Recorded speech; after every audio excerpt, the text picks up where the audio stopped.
할렐루야. 예배 가운데 나오신 여러분 진심으로 환영합니다.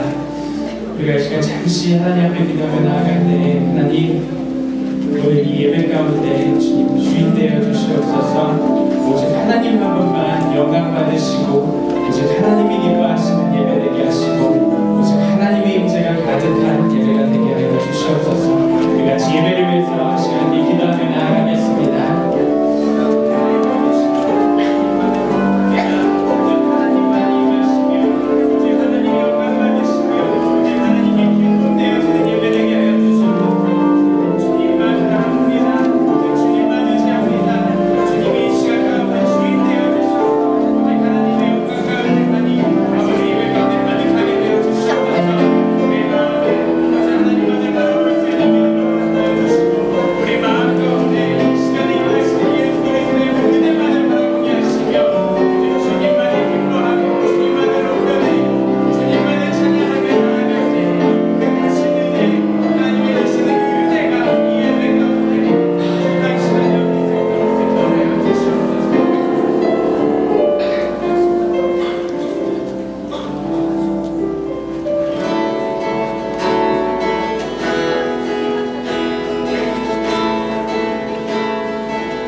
시작됐네 우리 주님의 능력이 나의 삶을 다스리고 새롭게 하네 자유하네 죄와 사망으로부터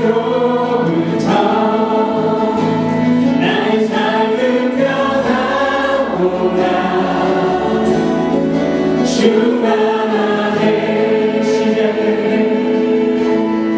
시작됐네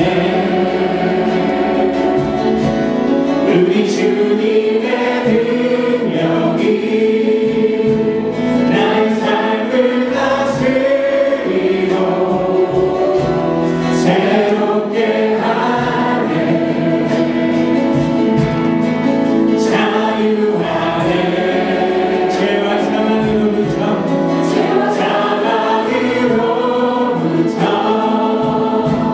나의 삶은 변하구나 충만하네 은혜로다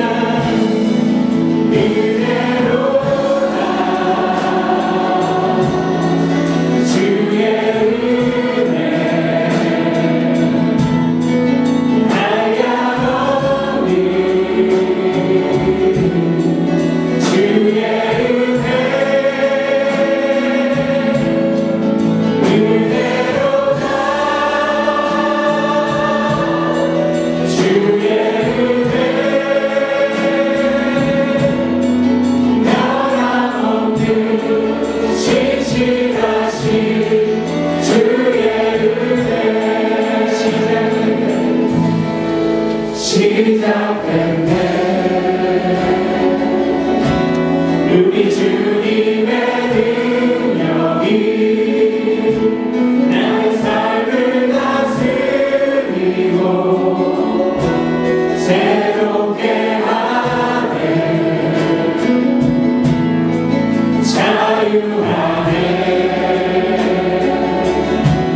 죄와 사망으로부터 나의 삶은 변하구나 충만하네 은혜로다 주의 은혜 하야노니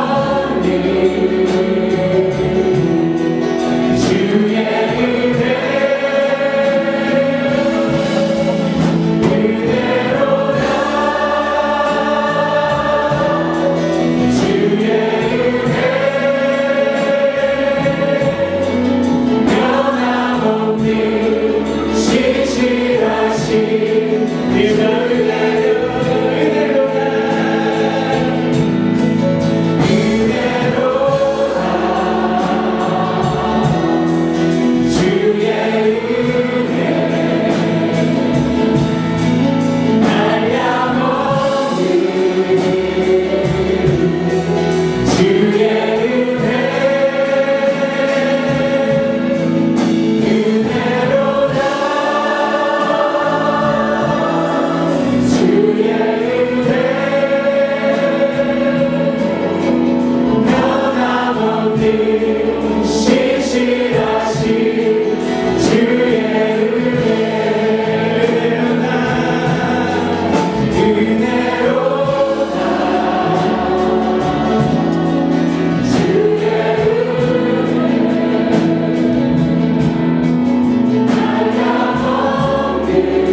주님의 은혜로 저희들 이 자리에 나오게 해주심을 감사합니다.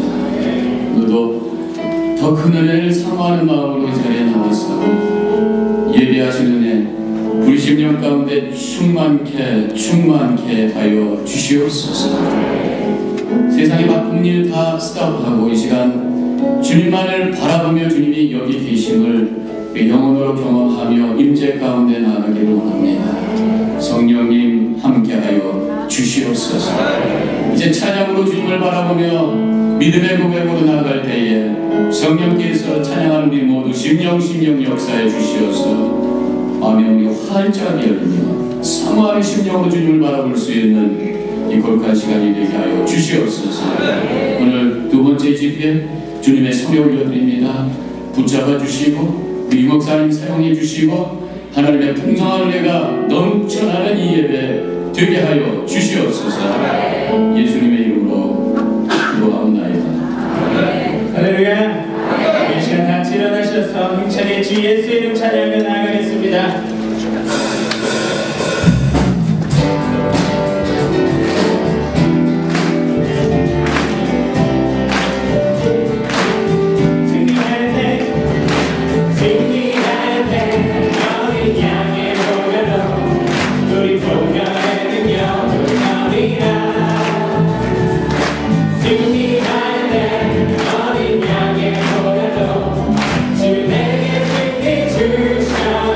승리하였네.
참 놀라운 능력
지존하신 주님 이름 앞에 모든 무릎 꿇고 다 경배해. 거룩하신 주님 보좌 앞에 엎드려 절하세. 하나님께서 예수님 그리스도 아멘. 예수는 주 하나님의 영으로 경배드리니 예수는 그리스도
주의 보혈 덮으사 모든 족속 모든 방언 모든 백성 열방이 모든 영광 모든 존귀 모든 찬양 주께 드리리. 할렐루야 할렐루야 할렐루야 어린 양 할렐루야 할렐루야 주의 보혈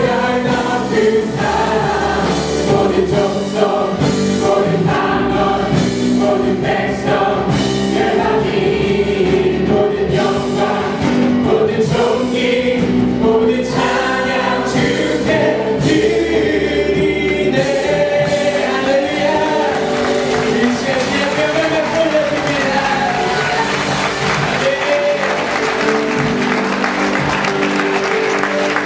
저희가 마지막으로 하나님 앞에 기도하며 나아갈 때 하나님 우리의 고백처럼 이 시간 오직 예수의 이름이 이 예배 가운데 소망이 되게 하여 주시옵소서. 오직 예수의 이름이 이곳 가운데 드러나게 하여 주시옵소서. 오직 예배 가운데 오직 하나님 임하셔서 예수만이 이곳 가운데 서서 빛날 수 있도록 하여 주시옵소서. 우리 함께 예배를 위해서 기도하며 나아가겠습니다.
천지를 창조하시고 생사화복을 주관하신 전능하신 하나님, 주님께서 귀하게 쓰시는 주님의 제자 유기농 목사님을 저에게 보내주셔서 행복한 동행이라는 주제로 저에게 가장 필요한 말씀을 들려주셔서 주님 감사합니다.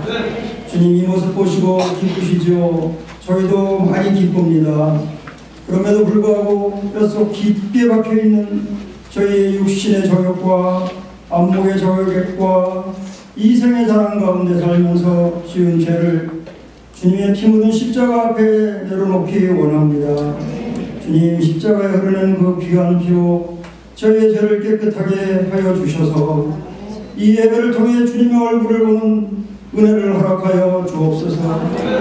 주님께서 저희 안에 항상 거하시며 말씀하셔도 주님의 음성을 무시하고 주님을 외면하고 성령을 근심케 하며 불신앙의 삶을 주님이 이제 돌이켜 변화된 믿음의 삶을 살 수 있도록 역사하여 주시옵소서. 이제는 저희 안에 거하시는 주님을 경외하며 혼자 있을 때에도 주님이 제 안에 보고 계시다는 것을 분명히 깨닫고 죄된 삶이 아니라 거룩한 삶을, 음란한 삶이 아니라 경건한 삶을, 분노하는 삶이 아니라 용서하는 삶을, 미워하는 삶이 아니라 사랑이 넘치는 삶을 살도록 주님 저의 마음을 변화시켜 주시옵소서. 하루의 첫 시간과 마지막 시간을 주님께 드리는 영성 일기 훈련을 통해서 주님과 친밀히 교제하며 주님의 책망에 귀를 기울이며 주님의 경계의 말씀을 저희가 깊이 성찰하는 삶을 살며 주님 기뻐하시는 복음을 전하는 삶을 살 수 있도록 하나님 인도하여 주시옵소서. 이 재단 위에 세우셔서 주님께서 저에게 하고 싶은 말씀을 대언하시며 계시하실 유기성 목사님을 성령으로 충만케 인도하여 주옵소서. 주님 오늘도 주님을 몰라 방황하며 죽어가는 많은 불쌍한 영혼들에게 복음을 전한 능력을 허락하여 주시며 우리 안에 항상 거하시는 우리 구주 예수 그리스도의 이름으로 감사하며 기도하옵나이다.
성가대, 부산의 성가대 자녀 너무 감사드립니다.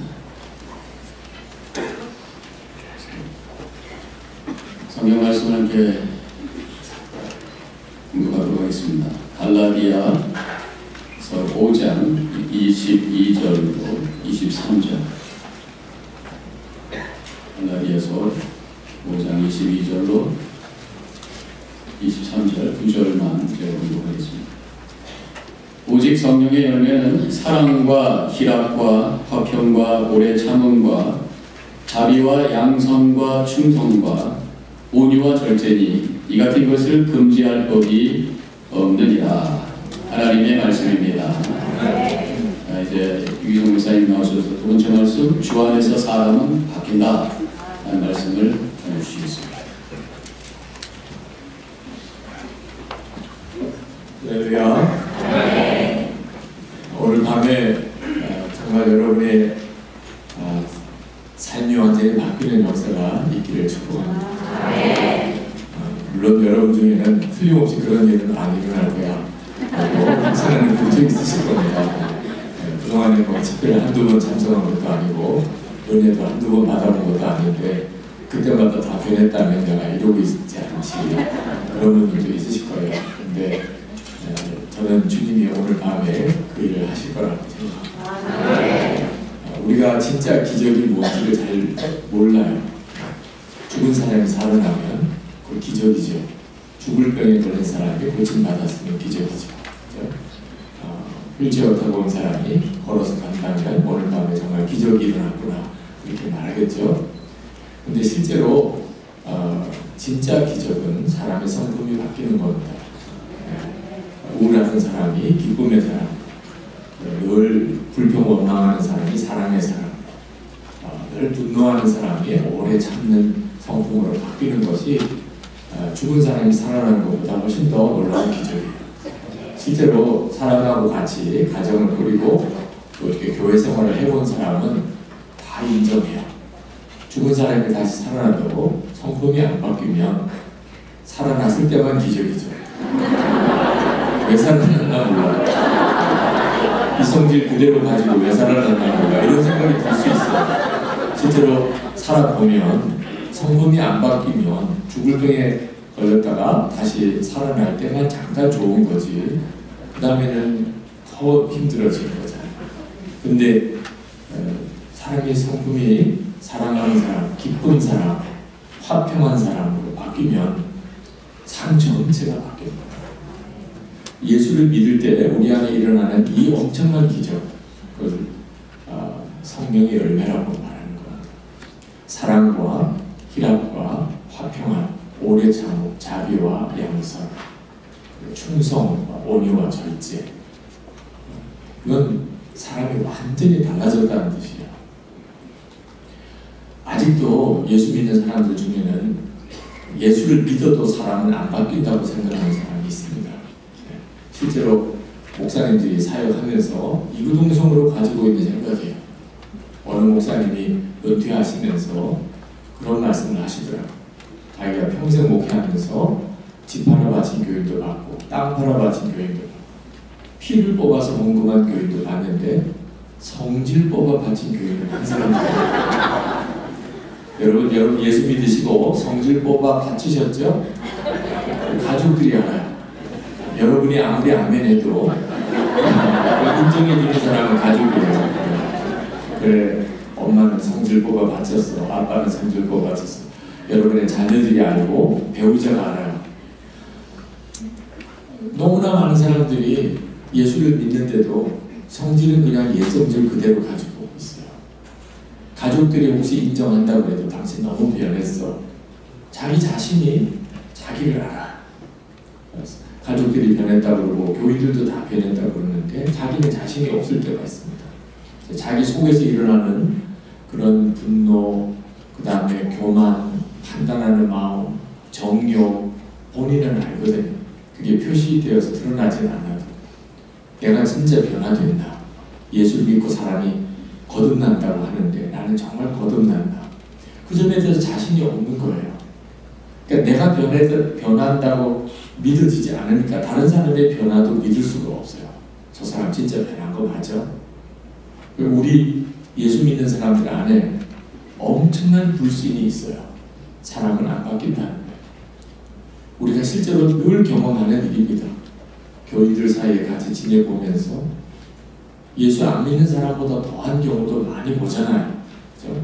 제가 어릴 때부터 교회에서 자라면서 그렇게 힘들었던 것이 교인들 안에 서로 다툼이 있고, 그리고 교회도 왠지 모르게 계급 같아요. 그렇죠?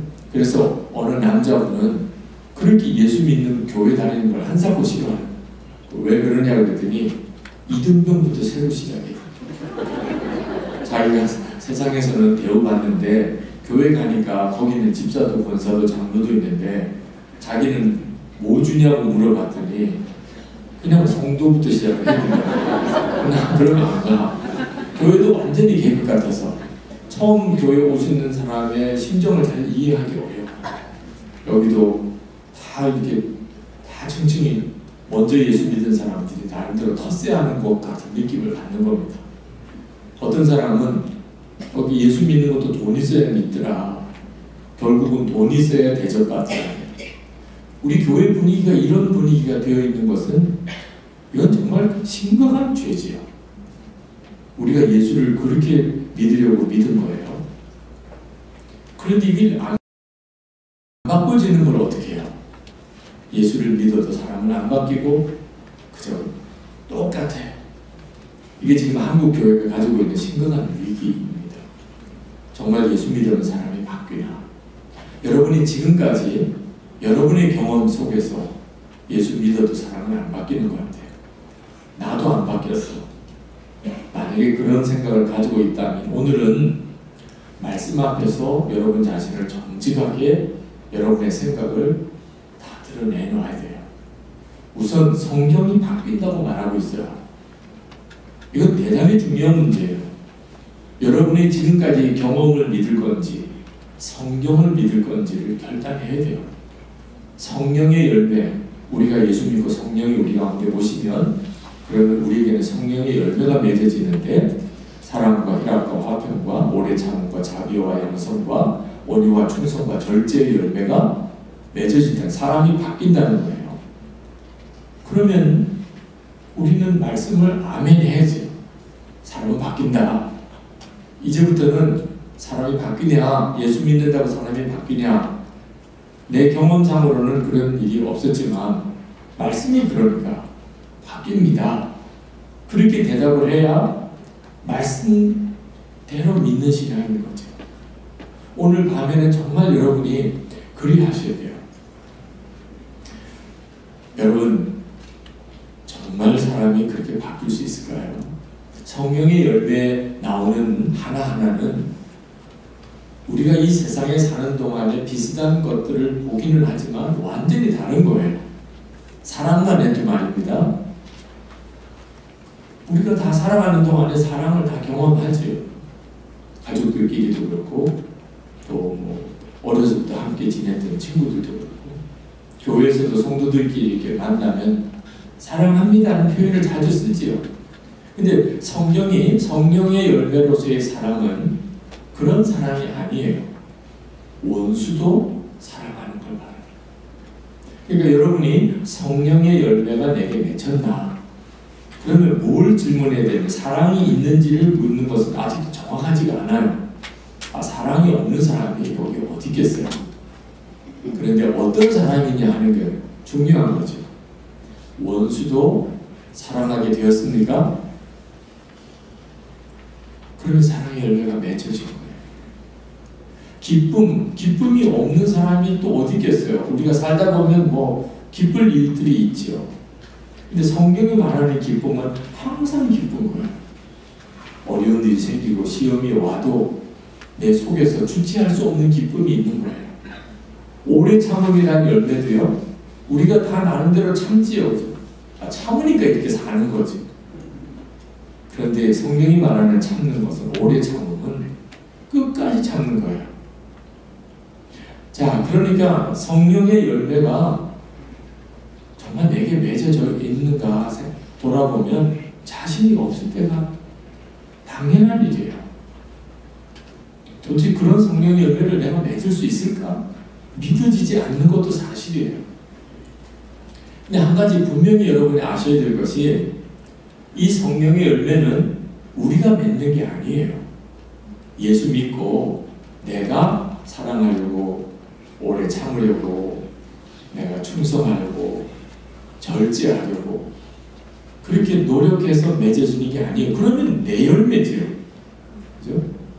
성령의 열매라고 한 거 보면 누가 맺는 거예요? 성령께서 맺어주시는 거예요. 맺어주시는 거예요. 여러분에게 성령의 열매가 맺어질 거라는 거예요. 맺으라가 아닙니다. 성령의 열매를 왜 우리가 맺어요? 그러면 우리 열매지요. 그러니까 성령이 성령의 열매라고 한 것은 우리 자신에게 어떤 중압감을 주고 어떤 부담감을 주고 무언가를 노력해야 될 과제를 주는 게 아니에요. 놀라운 약속이에요.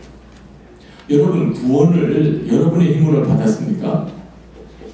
전적으로 예수님의 십자가의 은혜를 받아주셨잖아요. 여러분은 감사할 뿐이잖아요. 성령의 열매도 똑같아요. 여러분이 아직 성령의 열매가 맺지 않으신 분들, 지금 뭐 원수도 사랑하게 되지, 나는 도무지 그건 난 정말 자신 없어요. 항상 기쁘라.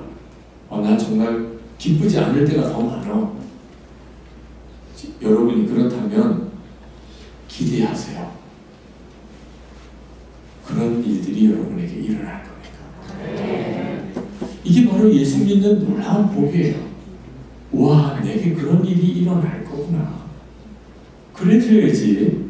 어떻게 그런 걸 내가 어떻게 그럴 수 있겠어? 그건 완전히 말씀을 부인하는 거죠. 여러분의 마음속에 주님이 정말 그런 일을 나에게 이루신다니, 이건 정말 놀라운 일이잖아.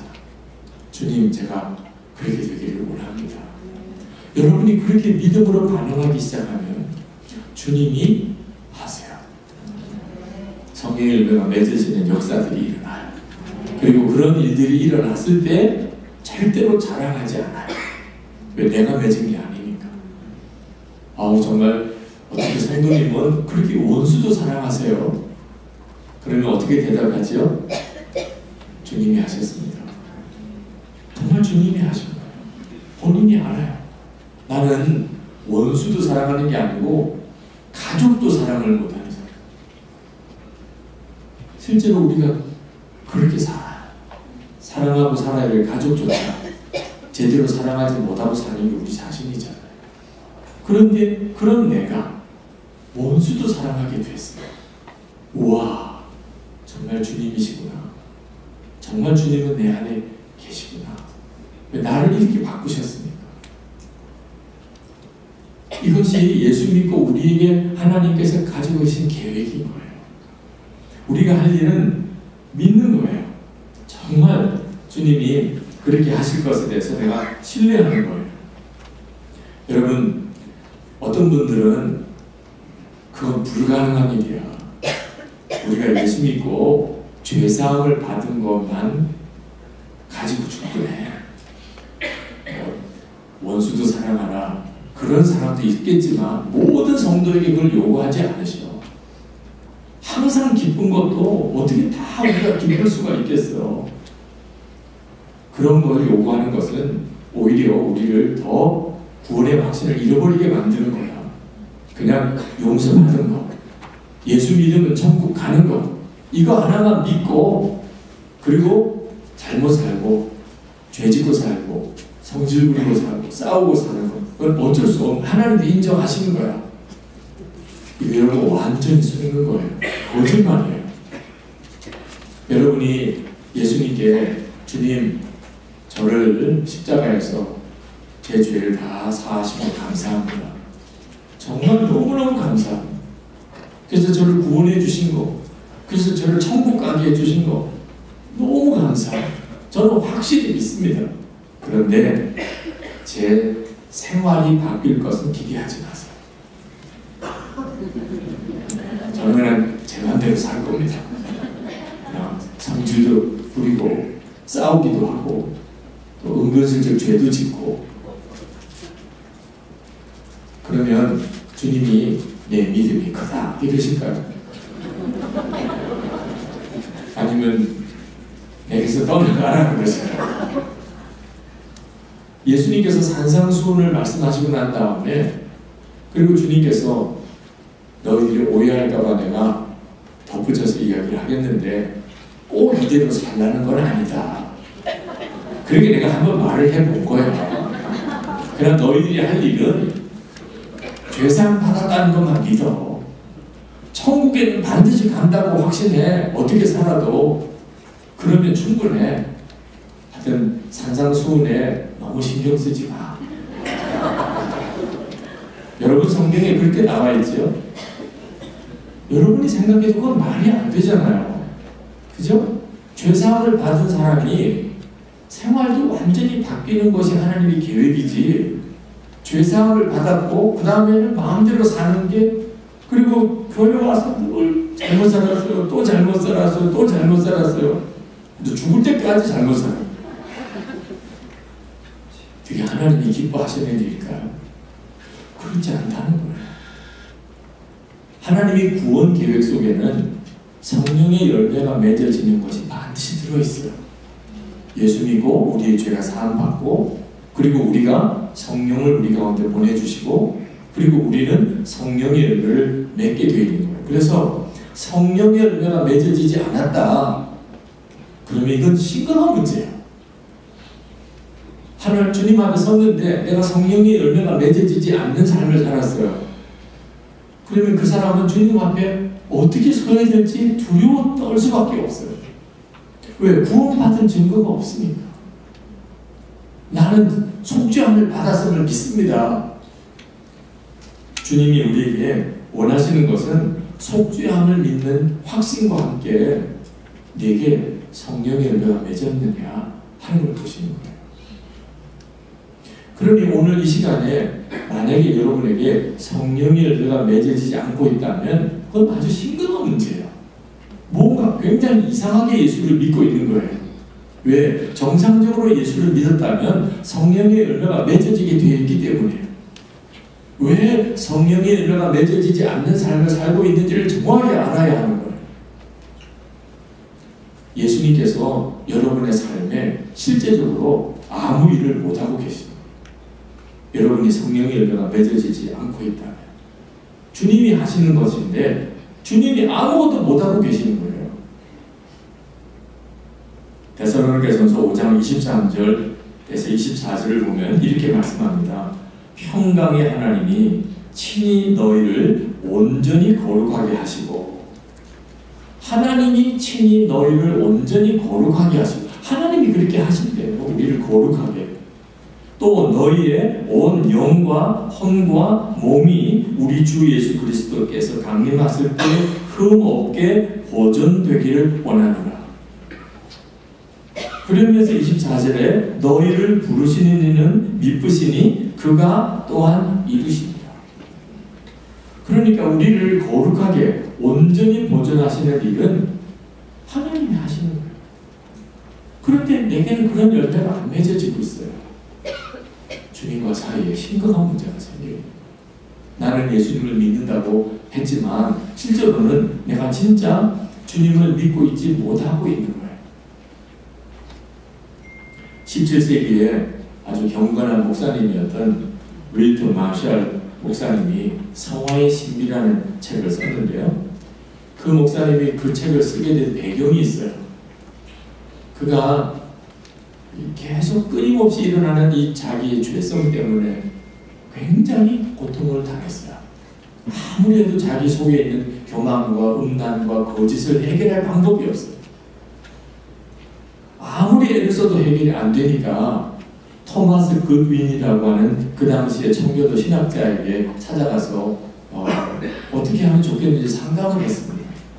제가 죄 안 짓고 살고 싶어서, 경건하게 살고 싶어서, 거룩하게 살고 싶어서 애를 쓰는데도 안 됩니다. 저는 도무지 구제불능입니다. 나 같은 경우는 어떻게 해야 되나요?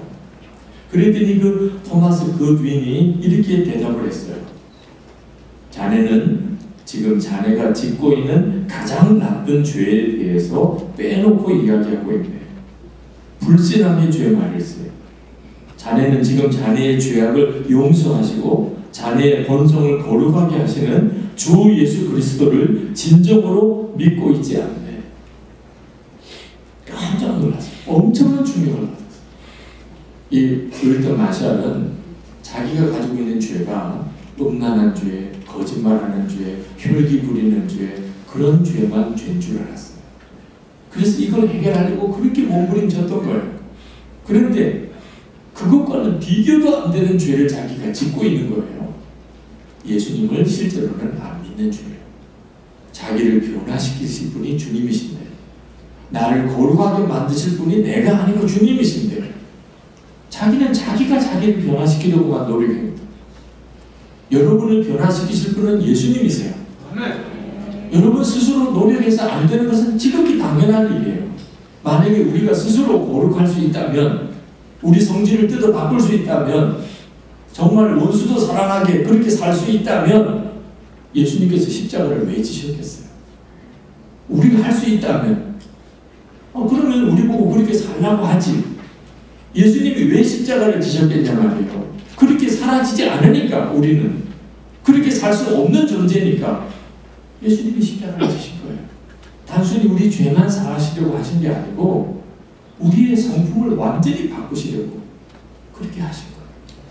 우리가 그 점에 대해서 예수님을 안 믿는 거예요. 그러니까 사람은 안 바뀐다. 예수 믿어도 사람은 안 바뀐다. 그 말은 예수님을 불신하는 거예요. 예수님도 어떻게 못한다는 거예요. 예수님도 내 성질을 못 바꾸셔. 예수님도 우리 남편을 못 바꾸셔. 예수님도 우리 아이를 못 바꾸셔. 예수님도 그 집사님을 못 바꿔. 예수님도 그 장로님을 못 바꾸셔. 여러분, 이게 얼마나 무서운 죄예요. 예수님도 못한다는 거예요. 아유, 그 사람 안 바뀌어. 이거 굉장히 두려운 말입니다. 이왕 말할 거면 주님은 하실 수 있어. 주님은 바꾸셔. 주님이 못하실 일이 어디 있으셔. 주님은 나도 변화시킬 거고, 주님은 내 남편도, 내 아내도, 우리 아이들도, 우리 교인들도, 우리 교회도 다 바꾸실 수 있어요. 여러분이 그렇게 믿음으로 나가야 주님이 그렇게 변화시킬 수 있는 거예요. 여러분, 진짜 예수님을 믿으면 사람이 바뀔까요? 우리가 예수님을 진짜 믿으면 그렇게 돼요. 그럼 어떻게 믿는 게 진짜 믿는 거죠? 예수님이 나를 위해서 십자가에 죽으셨을 뿐만 아니고 지금 내 안에 거하심을 믿는 것까지 가야 진짜 믿는 거예요. 예수님이 십자가에 나를 위해 죽으신 것만 믿어가지고는 내 삶이 바뀌는 것을 믿을 수가 없어요.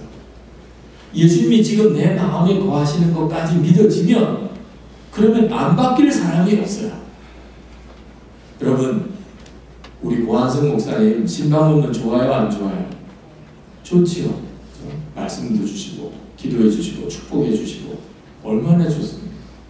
정성을 다해서 목사님 신방 오시는 거 대접도 해드리고 싶고 그러고 싶잖아요. 그런데 고한성 목사님을 모시고 살라고 그러면 어때요? 더 기쁘겠죠? 매일 신방 받잖아요. 매일 신방.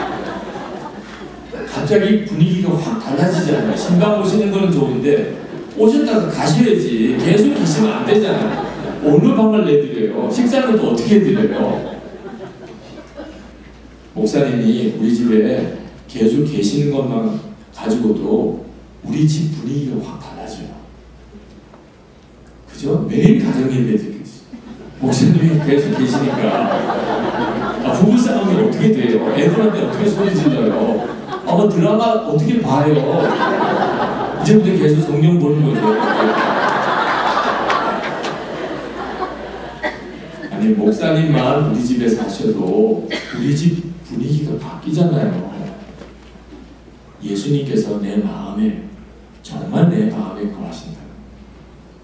그러면 어떻게 사람이 안 바뀔 수 있어요? 예수님이 진짜 내 마음에 거하시는 것을 진짜 믿는다면, 그러고도 사람이 안 바뀐다면 그 예수님을 믿는 게 맞습니까? 아니 그냥 목사님만 우리 집에 계신 것만 가지고도 우리 생활이 바뀌지만 속이 바뀌었다고 말할 수는 없죠. 그죠? 아유 목사님 우리 집에 계셔서 너무 좋아요. 근데 속은요. 아니 장로님들을 뭐 하는 거야? 우리 집에만 계시게 이렇게 하고. 아니 돌아가면서 모셔야지. 그럴 수도 있잖아요. 그죠? 아 목사님이 그런데 집사는 너무 부담스러울 텐데 무슨 말씀을 그렇게 하세요? 절대로 다른 성도들 집에 가면 안 돼요. 그럼 나 삐질 거예요. 이러면서도 속으로는 빨리 좀 가시지 아시면 그럴 수도 있잖아요. 겉으로만 잘할 수도 있잖아요. 예수님은 마음에 계시대요. 내 마음에 계시니까 어떻게 내 속까지 바꾸어 버리시잖아요. 여러분이 진짜 예수님을 믿으시나요? 안타깝게도 너무나 많은 그리스도인들이 예수님이 내 마음에 거하신다는 것을 실제로는 믿지 않아요. 예수님 마음에 계십니까? 그러면 그렇다고 믿는데요. 근데 이 말은 안 믿는다는 말하고 똑같아요. 여러분이 집에 자녀들이 있습니까? 그러면 있으면 있다, 없으면 없다지. 아이들이 있다고 믿습니다. 뭘 믿기는 뭘 믿어요? 있으면 있다, 없으면 없다지. 집에 부모님이 계십니까? 계신다, 안 계신다지. 저는 부모님이 계시다고 믿습니다. 뭘 믿어요? 이렇게 애매하게 말하는 사람은 없잖아요. 예수님의 마음에 계십니까? 그러면 계십니다. 안 계십니다지. 난 계시다고 믿습니다. 실제로는 안 믿는 거죠. 그러니까 삶이 안 바뀌는 거예요. 여러분, 예수님께서 정말 내 안에 거하시는 내 삶을 바꾸시는 당연한 것이죠. 그 주님을 바라보는 눈이 뜨이는 것과 관련이 있는 거예요. 삶이 바뀌는 것은 전적으로 주님을 바라보는 눈이 뜨이는 것과 관련이 있어요. 그러니까 여러분의 삶의 변화가 안 일어나고 있다면 여러분은 지금 현재 여러분 안에 계신 주님을 바라보는 눈이 열리지 않는 거예요. 그래서 예수 동행 일기를 쓰라고 하는 거예요. 우리 육신으로 안 보이시는 분이니까 깜빡깜빡 잊어버려요. 예수님이 내 안에 계신지 그 자체를 전혀 생각 못하고 살아요. 그래서 매일 일기를 쓰면서까지 예수님께서 나와 함께 계시다는 것을 계속 생각하고 또 생각하고 그렇게 살아보자는 거예요. 처음에는 정말 억지로 생각하고 일기를 써야 되니까 오늘도 생각 못했다. 오늘도 생각 못했다. 오늘도 생각 못했다. 생각 못해도 그걸 쓰라는 거예요. 그러면 어느 순간에 오늘은 정말 주님의 생각이 난다. 그렇게 바뀐다니까요. 주님의 생각이 나는 순간부터 삶은 바뀌기 시작해요.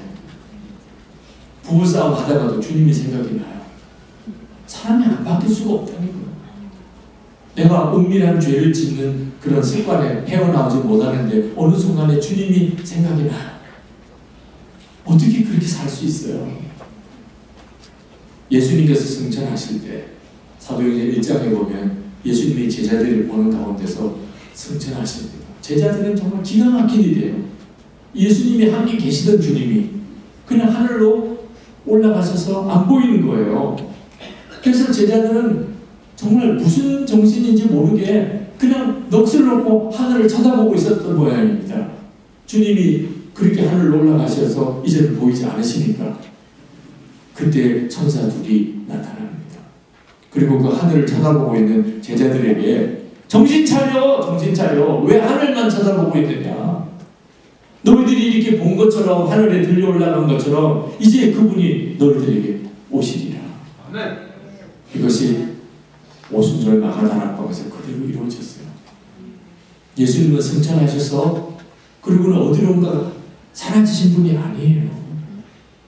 제자들의 마음 심령 속에 성령으로 다시 임하셨어요. 그리고 제자들이 완전히 뒤집어졌잖아요. 부활하신 주님을 목격할 때까지만 해도 제자들은 그렇게 변화됨이 없었어요. 주님이 성령으로 다시 제자들의 속에 임하셨을 때 그때부터 제자들은 완전히 다른 사람이 됐어요. 근데 지금도 예수님을 그렇게 먼 하늘을 쳐다보듯이 바라보는 분이 있어요. 주님 어디 계십니까? 내 문제는 아십니까? 주님 왜 나를 이렇게 내버려 두시고 계십니까? 아니 지금 마음에 와 계신데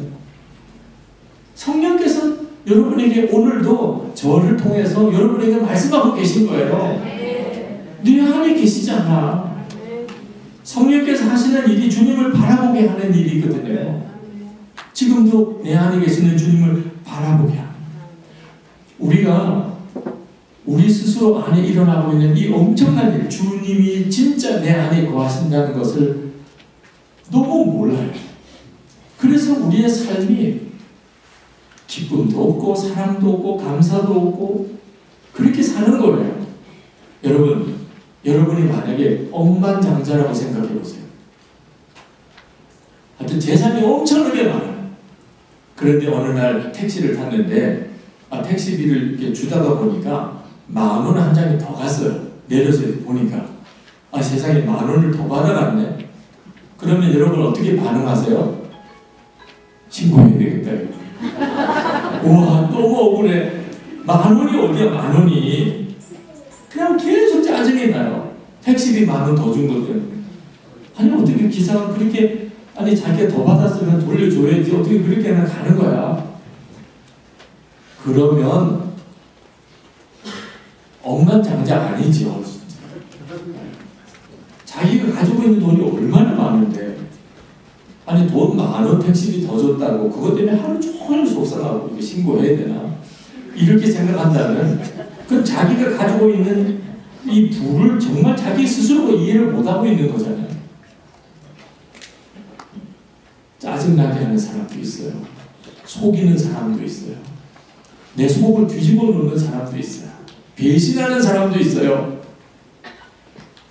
진짜 우리가 예수를 내 안에 오신 주님을 믿는 사람이라면 어떻게 반응해야 정상이죠? 내 안에 주님이 오셨다는 것 자체가 얼마나 놀라운 일이에요.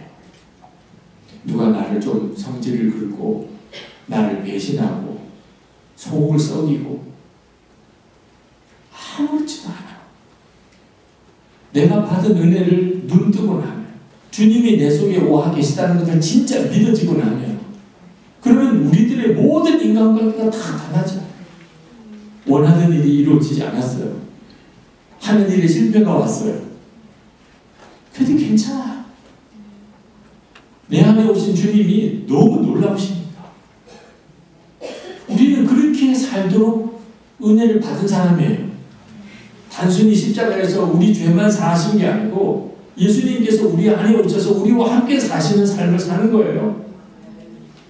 근데 그 눈이 안 뜨였기 때문에 계속 서로 싸우고 섭섭하다 그러고 그리고 슬픔에 사로잡히고 속상하고 정말 죽을까 하는 생각 들고 예수를 믿고도 그렇게 사는 거죠.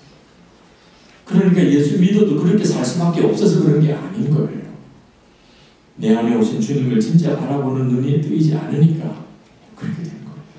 주님을 바라보는 눈이 뜨이면 손영호 목사님 보세요.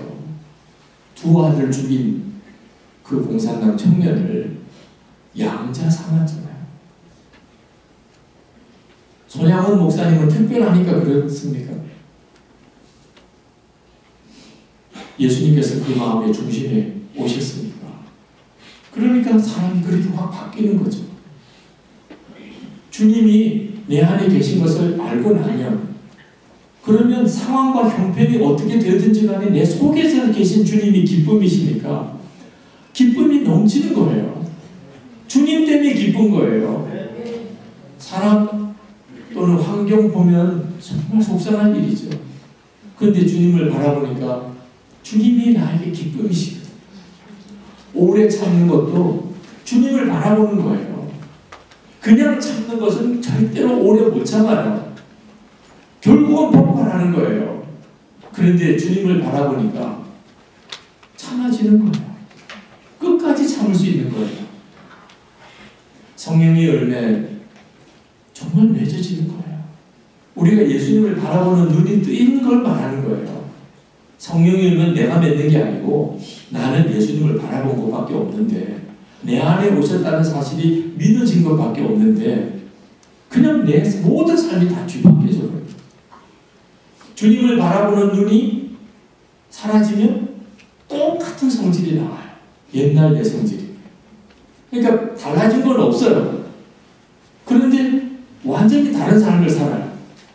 주님을 바라보는 것 때문이에요. 그래서 누가 나에게 어떻게 당신은 그렇게 훌륭한 삶을 삽니까? 그러면 절대로 그것 때문에 교만하지 못해요. 왜? 나는 여전히 내 속에 육신적인 성품은 그냥 그대로인 줄 아니까. 주님을 바라보는 것 때문에 사랑하게 되고 기뻐하게 되고 오래 참게 되고 선하고 충성하고 온유하고 절제하는 것. 그거니까. 그래서 주님이 하셨다고 말하는 거죠. 어느 집사님이 예수님과 동일 일기를 쓰기 시작을 했는데 그날 첫날 쓴 일기예요. 12월 28일부터 일기를 쓰기 시작했다. 큰아들에게 이 일기에 대해 이야기해 주었다. 오늘은 두 아들이 방학하는 날. 아이들은 너무 기뻐했지만 엄마인 나는 말할 수 없는 비통함이 몰려왔다. 이제 이 아들들과 44일간의 험난한 대장정을 어찌 헤쳐나가리요. 게다가 바로 이 순간에 주님과 24시간 동행하는 일기를 써야 되다니. 일기를 쓴 첫날 정말 기적적으로 아이들의 전쟁터 같은 상황에도 고성과 잔소리는 사라지고 작은 목소리로 타이르거나 야단칠 마음을 참고 지나갔다. 내가 계속해서 주님만 생각해 보려고 집중을 하다 보니 아이들이 호사를 누린 날이 되었다.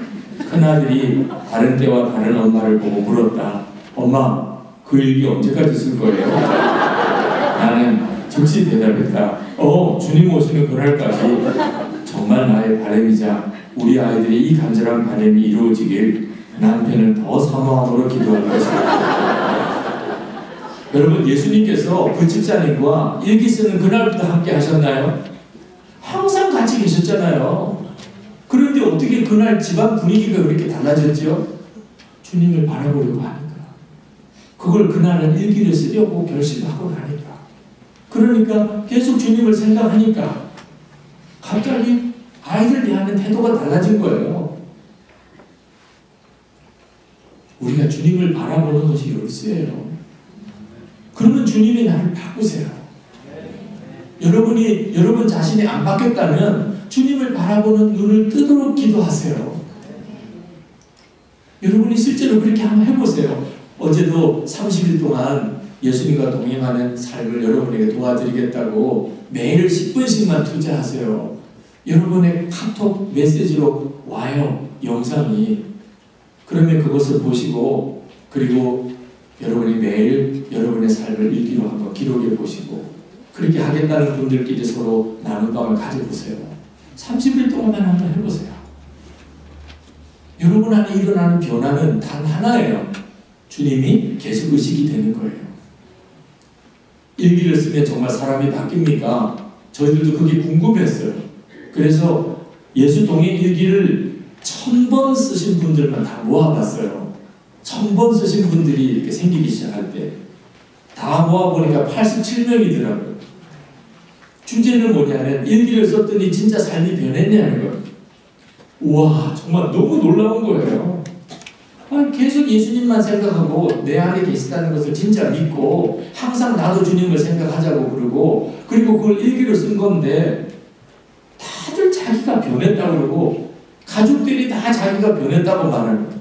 어느 남자 권사님이 간증을 하셨는데 그분은 건축업을 하시는 분이에요. 주님의 은혜로 불황과 관계없이 1월부터 지금까지 하루도 쉴 틈 없이 공사 수주가 되고 있습니다. 언제인가부터 작업한 일이 마음에 들지 않으면 망설임 없이 바로 고쳐서 재시공을 합니다. 한 번은 공사한 것이 잘못되어서 눈가림으로 작업을 하는데 주님께서 강하게 말씀하셨습니다. 너의 집이라면 이렇게 하겠느냐? 내 마음에 안 드는데 소비자는 마음에 들겠느냐? 즉시 회개하고 순종했습니다. 주님, 제 마음이 안 들면 바로 순종하여 재시공하겠습니다. 그 후로 주님의 마음으로 공사에 임하였습니다. 그로 인하여 소비자들과 관계는 신뢰로 이어지고 소개의 소개로 공사의 수주가 계속되고 있습니다. 지금 제가 공사하는 집들이 모델하우스가 되었습니다. 그것 때문에 저와 공사 수주에 많은 도움이 되고 있습니다. 참 놀랍잖아요. 매일 일기를 같이 나누며 쓰다 보니까 이제는 주님이 너무 의식이 되는 거예요. 그러니까 눈가림으로 해놓으면 누구도 그게 잘못된 걸 모를 일도 못하는 거예요. 처음에는 그게 너무 힘들었는데 그것 때문에 많은 사람들이 이 사람한테 공사 맡겨야 돼 이렇게 되어버렸다는 거죠. 여러분 오늘도 여러분 거울 몇 번 보셨어요? 셀 수도 없이 많이 봐. 하여튼 거울만 있으면 보게 되잖아요. 여러분이 그렇게 거울을 보니까 이렇게 앉아 있는 거예요. 여러분 오늘 아침에 일어나서 지금까지 거울 한 번도 안 봤다. 정말 꼴불견인 거예요. 거울을 계속 보니까 이렇게 보기가 괜찮으신 거예요 지금. 근데 한 주일 내내 거울을 안 봤다. 폭탄 맞은 자리일 거예요. 그 사람 주변에 지금 옆에 사람 안 앉을 거예요. 진짜 이상한 사람이 온 거예요. 한 달 동안 거울을 안 봤다. 그럼 아마 폴리스가 올 겁니다. 예수 동행이기가 영적으로 그와 똑같은 일을 하더라. 매일 일기를 써요. 그럼 내 마음이 그대로 드러나요. 오늘 하루 내가 어떤 마음으로 살았는지, 미워하는 마음, 섭섭한 마음, 두려운 마음, 염려 계속 우리 속에 일어나요. 그런데 일기를 쓰지 않으면요, 자기 속에 그런 마음이 자리 잡고 있는 것 자체를 본인이 전혀 의식을 못해요. 그렇게 쌓이다가 보면 결국은 심각한 문제가 생겨요. 자기가 왜 그런지를 스스로 이해 못해요. 그런데 매일 일기를 쓰다 보면 내가 이런 마음을 가지고 사나? 마귀가 내게 그런 마음을 심어주면 다 드러나요. 그래서 하루면 끝나요. 시험도 하루면 끝나고 낙심도 하루면 끝나고 염려도 하루면 끝나요. 여러분 마음속에 두려움과 염려가 아무것도 아닌 것 같아도 그게 우리의 삶을 다 망가뜨리는 거예요. 여기에 이렇게 물컵이 있습니다. 여기 왜 이렇게 물컵을 뒀을까요? 어제는 그냥 물병을 두셨더니 오늘 물컵을 두셨어요. 제가 말씀을 전하다가 목이 마르면 이렇게 마시라고 둔 거예요. 그러니까 말씀 전하다가 제가 목이 마르면 이렇게 마시고 내려놓으면 되는 거예요. 그런데 제가 오늘 말씀을 전하면서 계속 이 물컵을 이렇게 들고 있으면 어떨까요? 여러분이 막 짜증이 날 거예요. 여러분이 목사님 그거 좀 내려놓고 이야기하세요. 우리가 다 답답해요. 그럴 거예요. 1시간 동안인데 물컵을 계속 들고 있으면 팔이 아프기 시작하죠. 아무것도 아닌 것 같아도 계속 들고 있으면 그래요. 근데 하루 종일 들고 있으면 어떡할까요?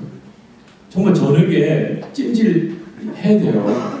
일주일 내내 들고 있으면 병원 가야 돼요. 정말. 여러분의 마음속에 있는 두려움과 염려, 그게 아무것도 아닌 것 같은데요. 그냥 잠깐 두려움이 생기고 잠깐 염려가 왔어요.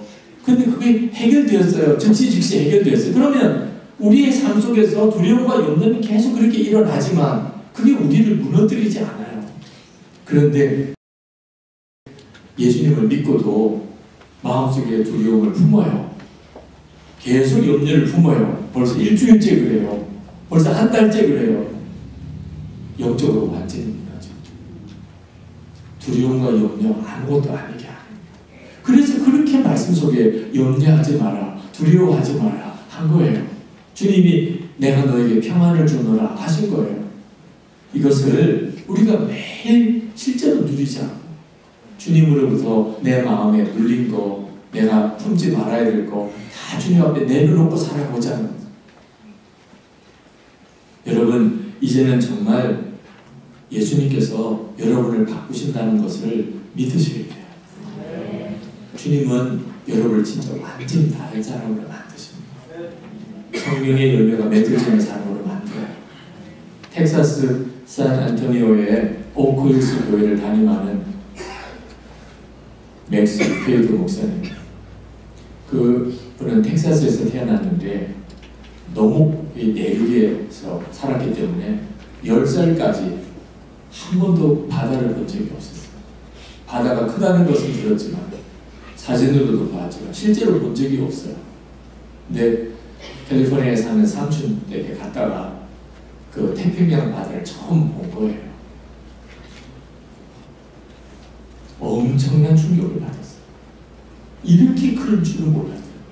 더 놀라운 것은 어디서부터 물이 그렇게 계속 밀려오는지, 도대체 이 엄청난 물이 어디서 계속 이렇게 밀려오는지, 정말 그 10살 된 아이가 완전히 넋이 빠져나고 바다를 쳐다보고 있는 걸 보고 삼촌이 짓궂게 물었어요. 맥스, 너 아니? 어제 밤부터 저 파도가 계속 몰려왔다.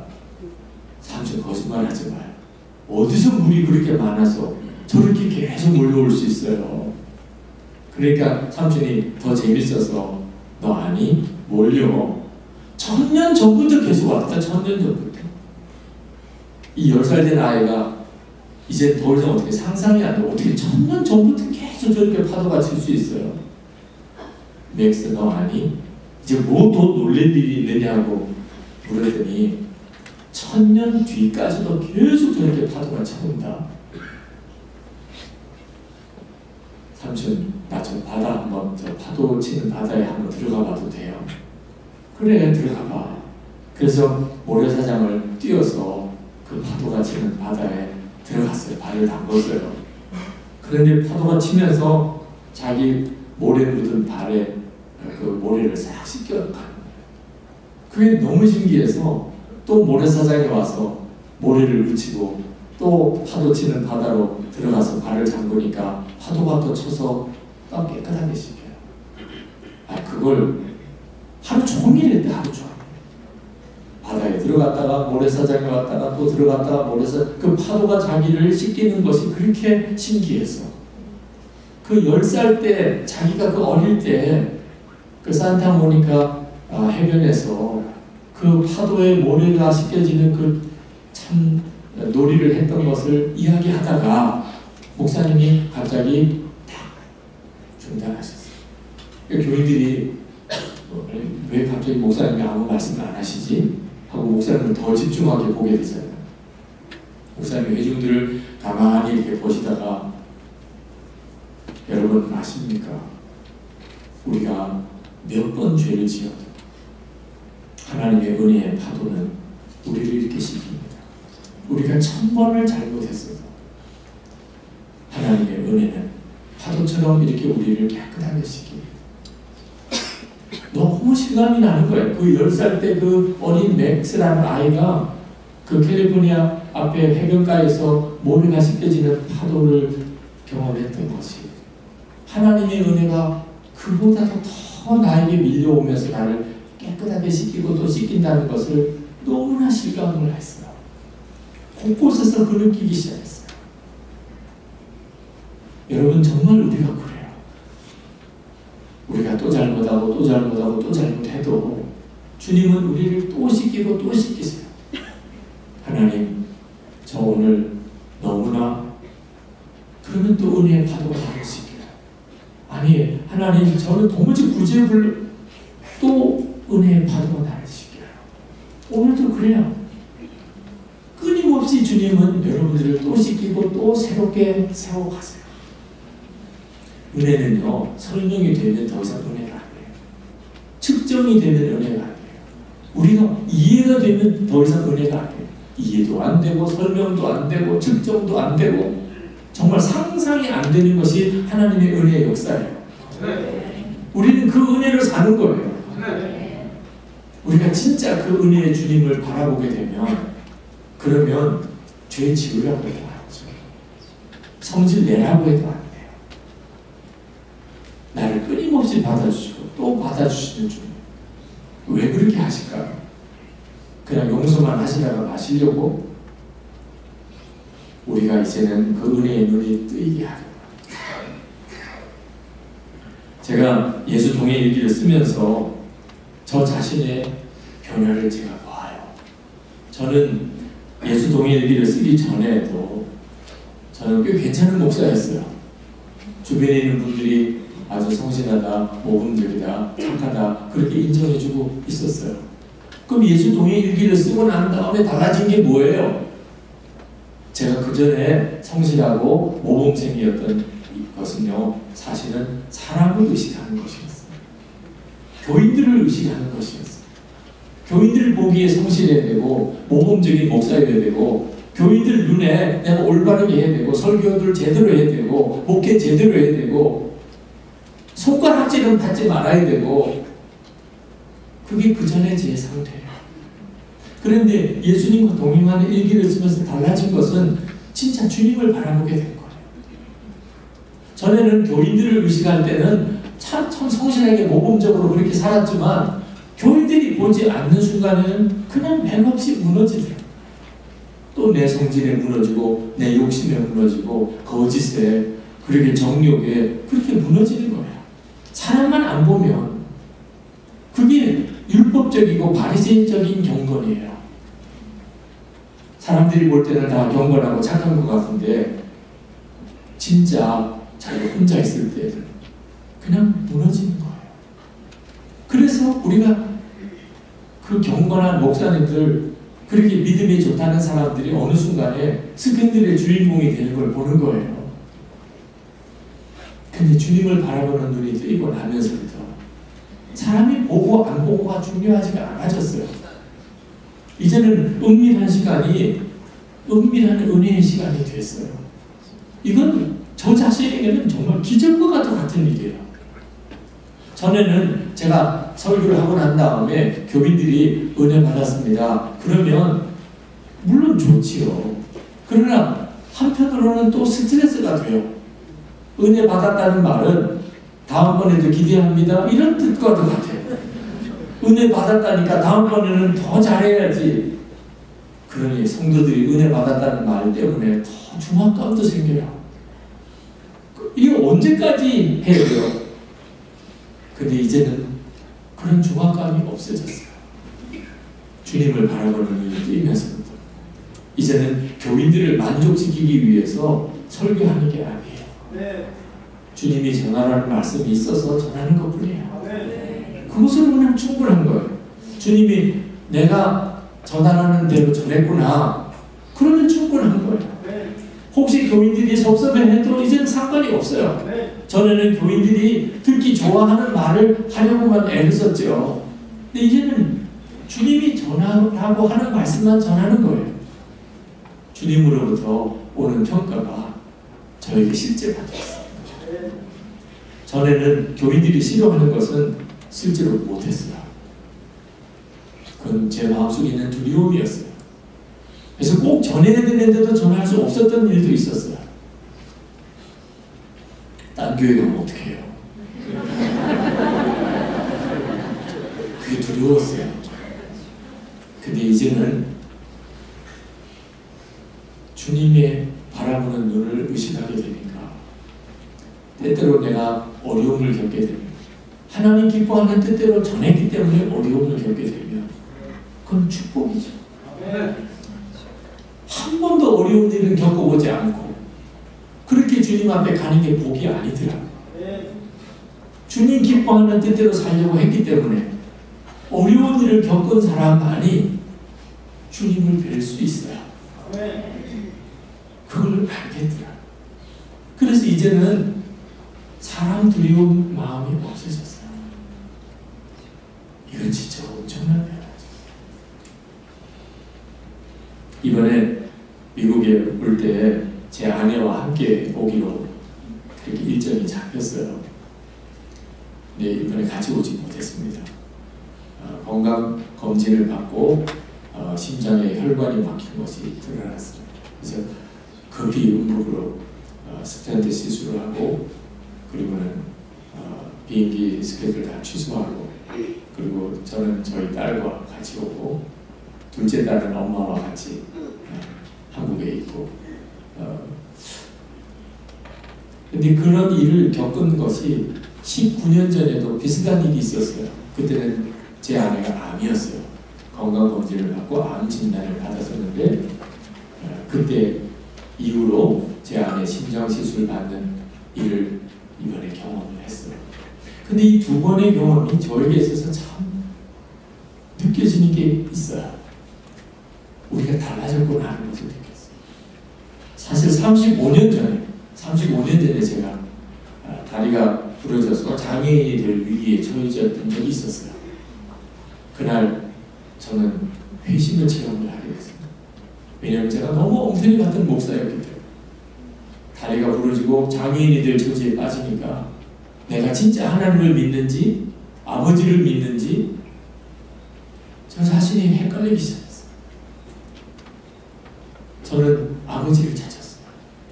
저를 실제로 도와준 분은 아버지라고 생각이 들었어요. 목사인데도 그런 어려운 처지에 빠졌을 때 하나님을 찾지 못했던 게 제 실상이었어요. 하나님을 믿는 것 같으면서도 어려움 겪어보면 내가 진짜 누구를 믿는지 드러나요. 그게 그날 저가 하나님 앞에서 꼬꾸라지게 된 계기였어요. 그리고 비로소 저와 함께 계시는 주님을 만나는 눈이 뜨였어요. 근데 제 아내가 19년 전에 암 진단을 받았을 때도 휘청했어요. 30분 만에 회복을 했어요. 하나님께 기도하는데 죽었다면서 왜 죽는 게 그렇게 두려우냐. 그 말씀 한마디에 정신이 번쩍 들었어요. 아, 예수님과 나는 이미 죽었고 이제 예수님의 생명으로 사는 건데 내가 왜 죽음 때문에 이렇게 두려워하나.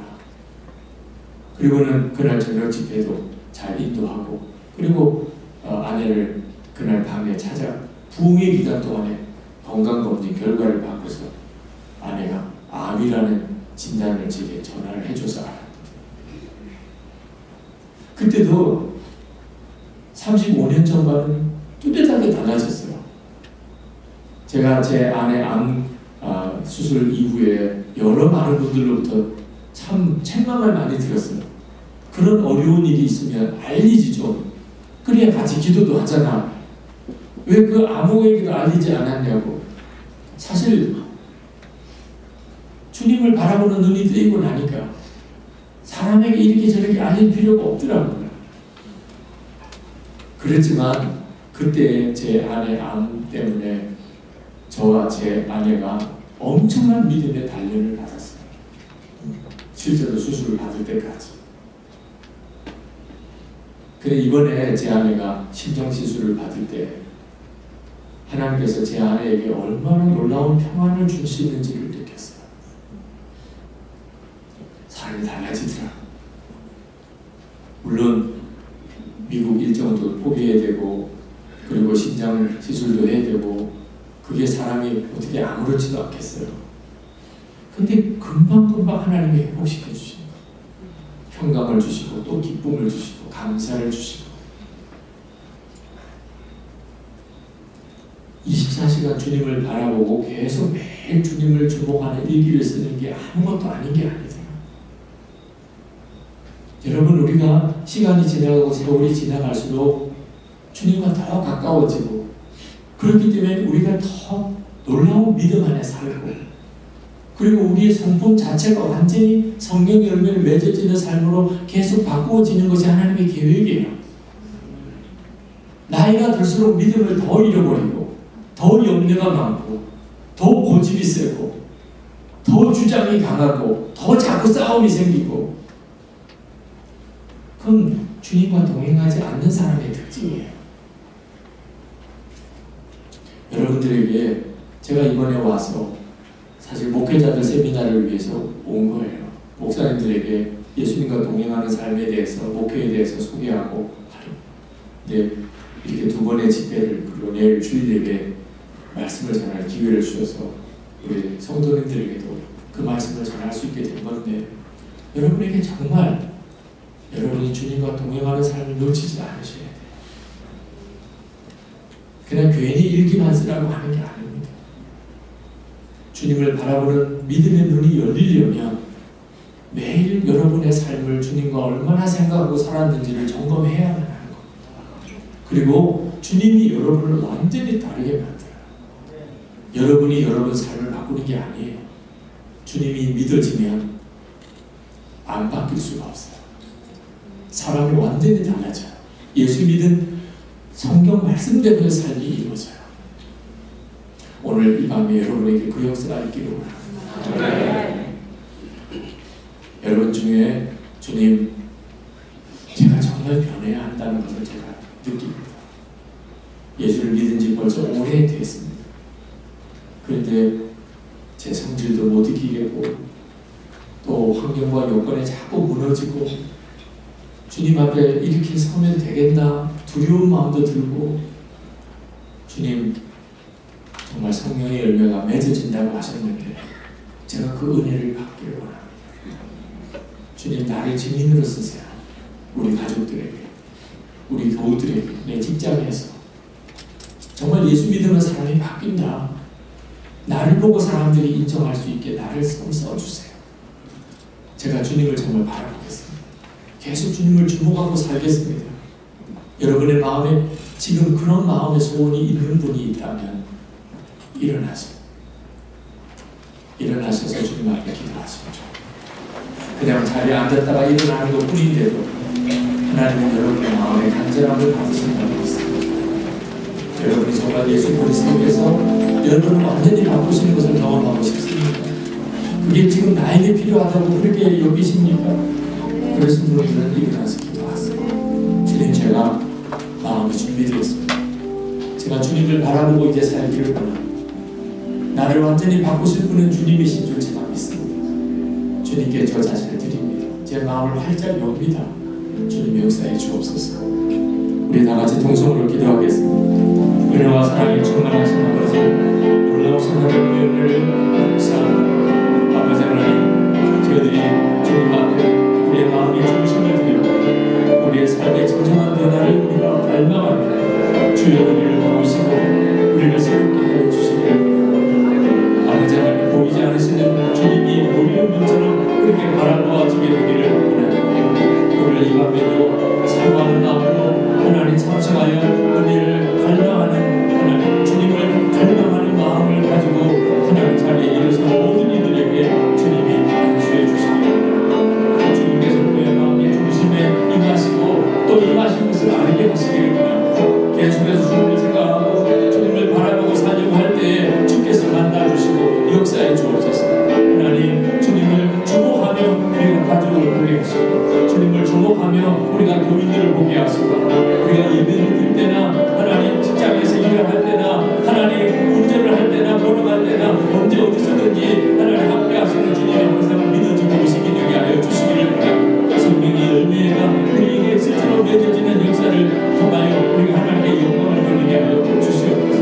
아주 지금 작은 것이 하나님의 손에 맺어질 때 우리 눈을 열어주시옵소서. 주님이 우리의 마음을 완전히 바꾸시는 역사를 우리가 경험하게 하여 주시옵소서. 아버지 하나님, 주님이십니다. 우리를 바꾸신 분이 주님이십니다. 주님을 정말 완전히 믿습니다. 주님을 완전히 신뢰합니다. 주님만 바라봅니다. 주님의 일들을 이루시기 원합니다. 아버지 하나님, 역사하시는 찬양, 놀라우신 주님을 찬양하고 우리가 감사합니다.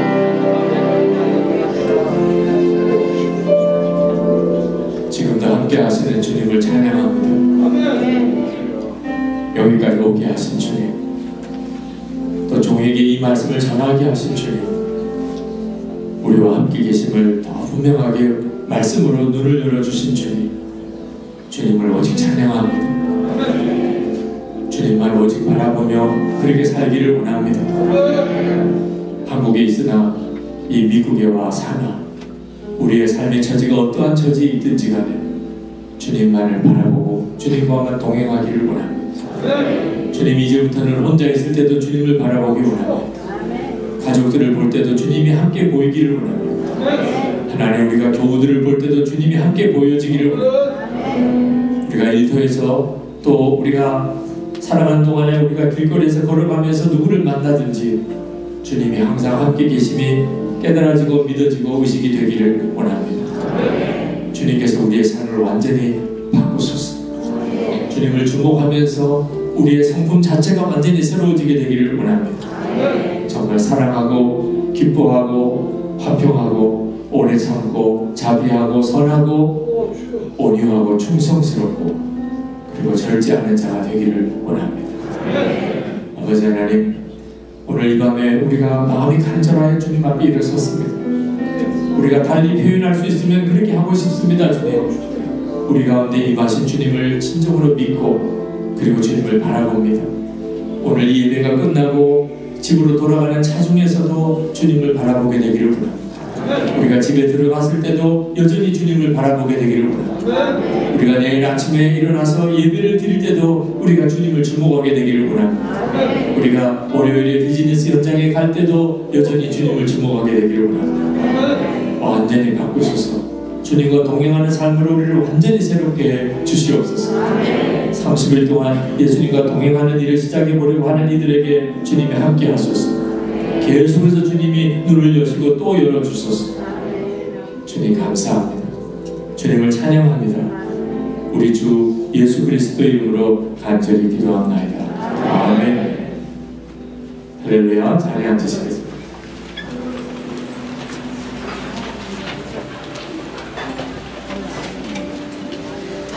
주님 준비한 예배를 보여드리겠습니다.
응답하는 마음으로 귀한 예물 제단 위에 올려드렸사오니 하나님 기뻐 받아 주시옵소서. 주님의 뜻을 위해서 쓰임받는 귀한 예물 될 수 있도록 축복하여 주시옵소서. 바친 손길 위에 하나님의 은혜로 주님의 큰 평강으로 충만 허락하여 주시옵소서. 예수님의 이름으로 기도하옵나이다. 앉으시기 바랍니다.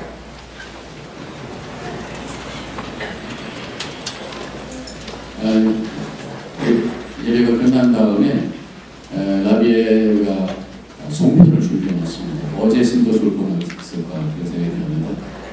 그래서 조금만 지키시기가 소원입니다. 커피 한잔 하시고 서로 교제하시고 오래간만에 만나시는 분들이 계시니까 인사하시고 돌아가시면 좋겠고요.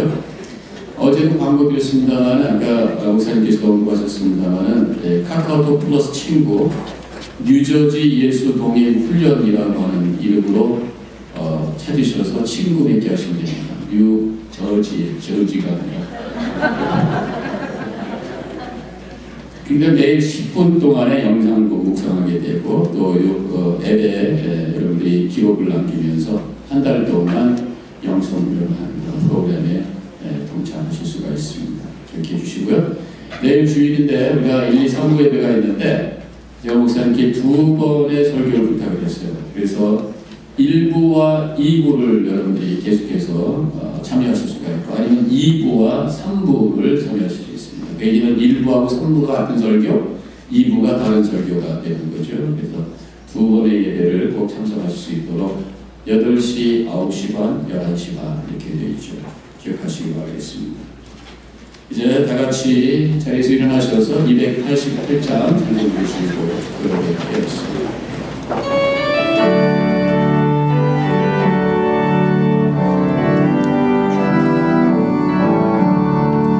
예수를 나의 구주 삼고 성령과 피로써 거듭 나니 이 세상에서 내 영혼이 하늘의 영광 누리노라.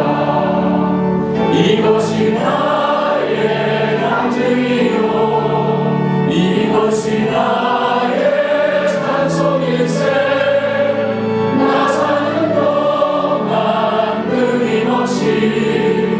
구주를 찬송하리로다.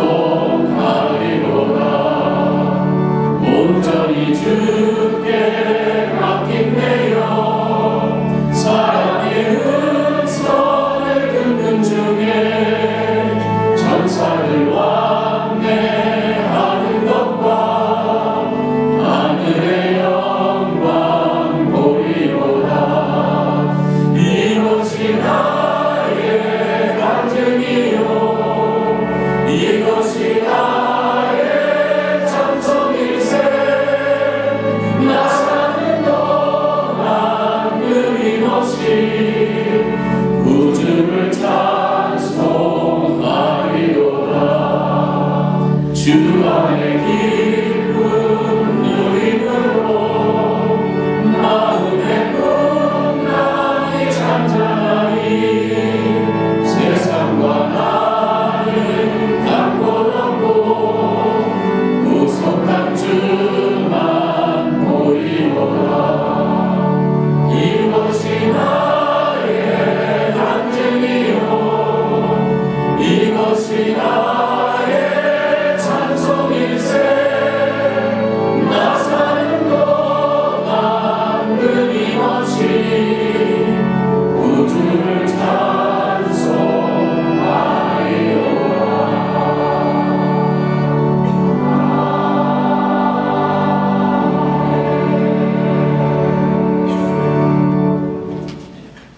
예수님의 은혜와 하나님의 사랑하심과 성령의 교통하심이 주를 사모하는 모든 이들과 함께 하시기를 축원하옵나이다. 아멘.